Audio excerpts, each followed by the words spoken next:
Welcome, Ramley. How are my Rams superfans doing? The Rams beat the Indianapolis Colts 27-24. Let's get right into it. Now, it wasn't pretty, but we're going back to Cali with the dub, and that's what's most important. We can't expect to blow every team out of the water every single game. Some of them gotta get ugly, and that's exactly how we won this game, but I did like a lot of things that I seen. Let's get right into it with the offense. Now, Stafford picked up right where he left off, the opening drive going for 90 yards and a touchdown. Stafford himself had 82 passing yards on the first drive, going 5 for 5, and of course, like I said, finished with a touchdown pass. Now, at this point, Stafford has been damn near perfect for 5 straight quarters. Now, the next 3 quarters wouldn't be so perfect for Stafford, finishing 19 for 30, 278 passing yards, 2 touchdowns and an interception, but he still played pretty good. He really didn't make many bad throws, a few here and there, but nothing too crazy. He only threw an interception due to a tip pass, and if it wasn't for his wide receivers dropping several balls throughout this game, his stats would have looked a little better. All in all, I think Stafford played pretty good. His numbers weren't as good as they were in week 1, but we shouldn't expect him to put up those kind of numbers every game. All in all, he played great, and when we needed him the most, he stepped up and put points on the board. Now let's talk about our running game. Now, Darrell Henderson didn't look great, but he looked a little better than he did in week 1, finishing with 53 yards on 4.1 yards per carry. Now, he left the game in the 4th quarter due to a rib injury. Sony Michel replaced him and immediately looked better in my opinion, ripping off several 5+ yard runs, finishing the game with 46 yards on 4.6 yards per carry. And he got a lot of his carries in the 4th quarter when it came time to chew the clock, and the whole stadium knew we were going to run the ball, and he still looked good doing it. Now, I hope Henderson is okay and ready to go on Sunday, but I would definitely like to see Sony Michel more. He looked a lot better than Henderson against the Colts, and frankly, Henderson has been underwhelming these last 2 games. Now, I'm not saying we should give up on Henderson and give the job to Sony Michel already. All I'm saying is we should see a little more of Sony Michel. That's it. Let's give him 10 carries a game, at least, and let's ride the hot hand, because Henderson has not been getting it done. Now, let's talk about our wide receivers. If there was any doubt who Stafford's favorite target was before the game, there isn't any doubt after Sunday. Now, Cooper Kupp was unstoppable. Great route running. He constantly showcased his ability to gain yards after the catch. And on a night where the Rams receivers would drop several passes, he wouldn't drop a thing, finishing with 9 catches, 163 yards, and 2 touchdowns. Robert Woods ended up with 2 drops, and Van Jefferson had a huge drop on the Rams' 3rd down that would lead to a punt, that would lead to a fumble, that would lead to a Colts touchdown.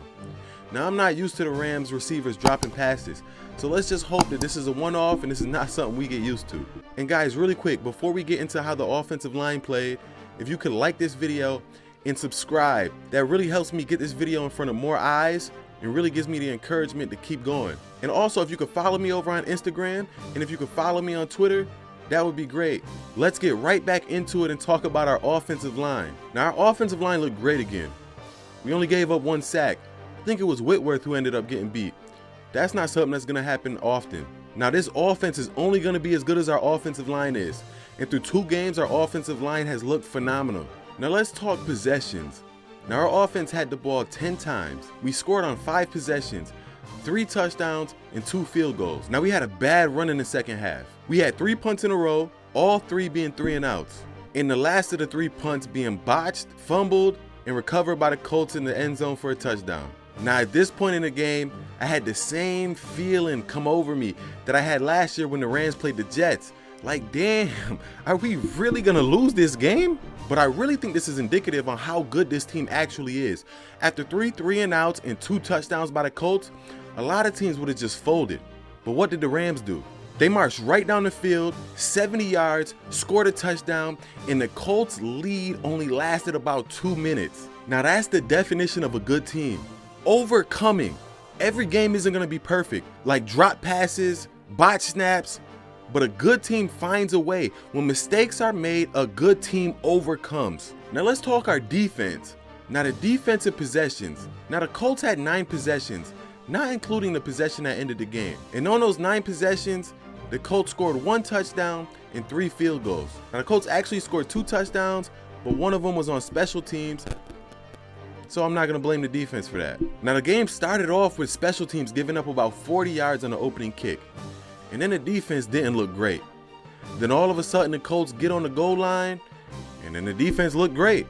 Now the Colts obviously felt the pressure of the Rams offense, thinking that they would have to put up a lot of points this game because they went for it time and time again on 4th down. And on the opening drive, the Rams defense let them march all the way down to the goal line. Then 4 plays on the goal line ends with Leonard Floyd completely untouched, getting right to the quarterback for a sack, allowing the Rams to take over. And that was kind of the theme of this game. The Rams defense bending but not breaking. Now the first drive for the Colts ended on a goal line stand.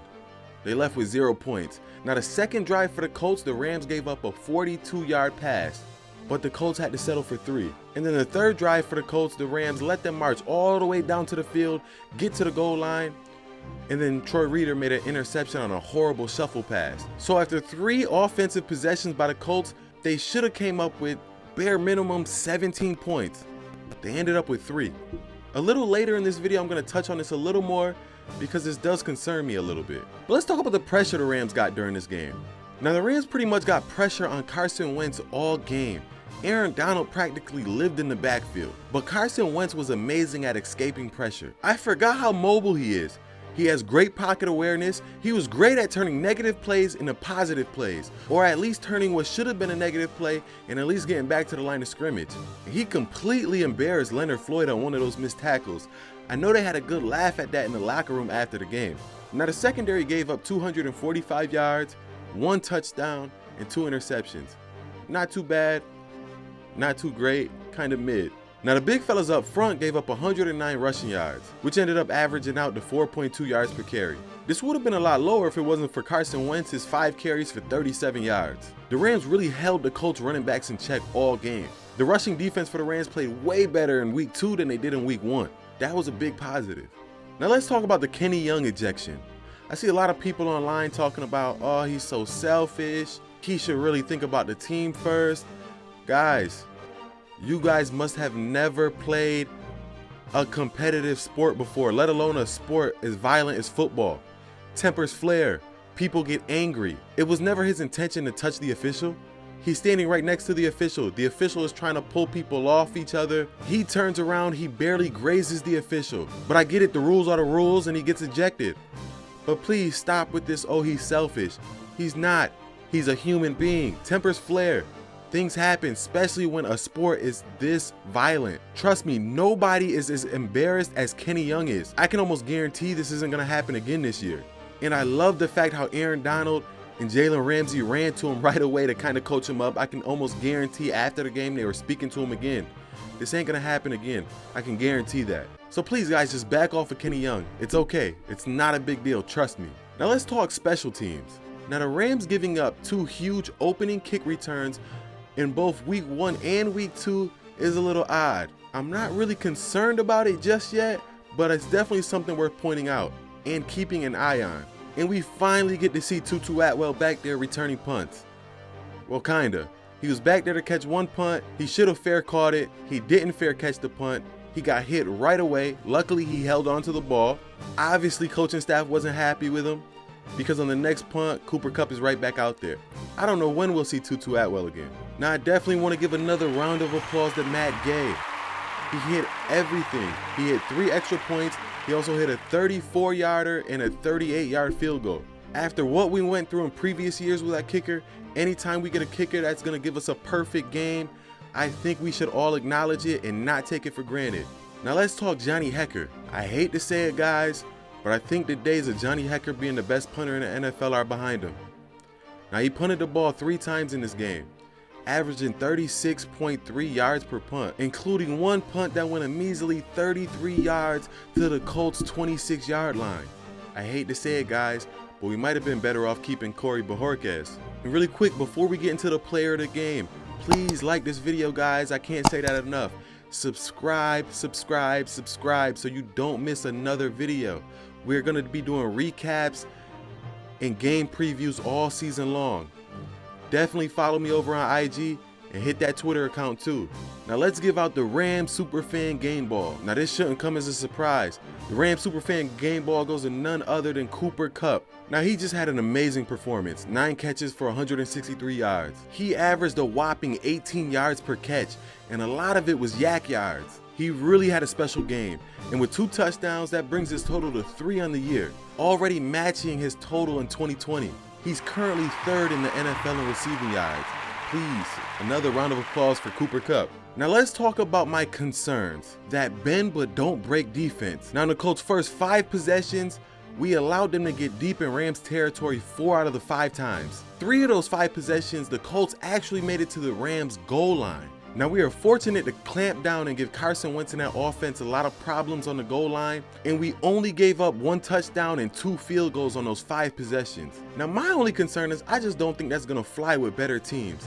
It's hard for me to imagine allowing Tom Brady and the Bucs offense to march down the Rams territory 4 out of the first 5 possessions and them only leaving with 13 points. We might be able to do that against the Colts and Carson Wentz, but against better competition, I just see that as a problem.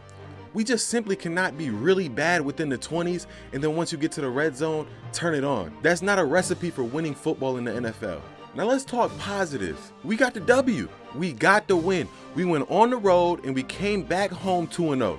And I know, Ramley, a lot of people have been concerned with the Rams defense, seeing that we were the #1 ranked defense last year, and this year we've gotten off to a bit of a slow start. But through 2 games, the Rams defense this year has given up less points and less yardage than the Rams team did last year through 2 games. Also, getting more interceptions and more sacks than we did last year through 2 games. I say all that to say, calm down, relax, let this defense gel, let us work. It will only get better. I don't think we should have many concerns about this defense just yet. If we're still having these issues in week 6, week 7, week 8, maybe. But right now, I'm not worried at all. I think this defense will end up being a top 5 unit when it's all said and done. Now, I just want to give a quick NFC update. Let's give a big shout out to the Tennessee Titans for beating the Seattle Seahawks this week. Wonderful, phenomenal, dropping them to the bottom of our division at 1-1. The Cardinals won on a horrible missed field goal by the Vikings, and the Niners were able to squeak by the Philadelphia Eagles, making it a 3-way tie at the top of the division between the Rams, the Cardinals, and the Niners, all sitting at 2-0, and the Seahawks at the bottom at 1-1. The NFC West has been the best division in football for quite a while. I think this year the division might be even harder and more competitive than it's been in years past. Also in the NFC as a whole, there's currently 5 teams sitting at 2-0. Guys, thanks for watching. If you want to watch the Week 3 Rams vs. Buccaneers preview video, you can check that out right here.